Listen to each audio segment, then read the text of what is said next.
আরে ভাই ভাই একটু সাইড হন না, আমার মাকে উড়োজাহাজ কিভাবে উড়ছে সেটা দেখাবো। ওই যে দেখো মা, ওই যে দেখো আমরা কত উপর দিয়ে উড়ছি ভাই, আর একবার সাইড হন না। ওই যে দেখো মা কত ছোট ছোট বিল্ডিং। মাফ করবেন ভাই, আমি আপনাকে বিরক্ত করছি না তো? আসলে আমার মা এই প্রথম কোন উড়োজাহাজে উঠছে, তাই তো আমি আমার মাকে বারবার দেখাচ্ছি উড়োজাহাজ কিভাবে উড়ছে। তুমি জানালার কাছে সিট কেন নাওনি? তোমার মা এখানে বসে আরামে দেখতে পারতো। চেষ্টা তো অনেক করেছিলাম ভাই, কিন্তু বুক হয়ে গেছিল। বাহ, দেখে অনেক খুশি হলাম তুমি কতই না ভালোবাসো তোমার মাকে।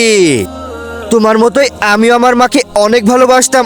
আমারও অনেক ইচ্ছে ছিল যে আমিও আমার মাকে এইভাবে উড়োজাহাজে করে ঘোরাবো, কিন্তু যতদিনে আমি প্রতিষ্ঠিত হলাম, নিজের পায়ে দাঁড়ালাম, তার আগে আমার মা এই দুনিয়া ছেড়ে চলে গেল।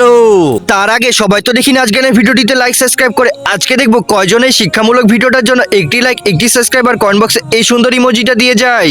আচ্ছা ভাই, এক কাজ করো, তোমার মাকে এই জানলার কাছে বসিয়ে দাও। তোমার মা যদি এই জানলার কাছে বসে সফর করেন, তাহলে আমি মনে করবো যে আমার নিজের মা এই জানলার কাছে বসে সফর করছেন।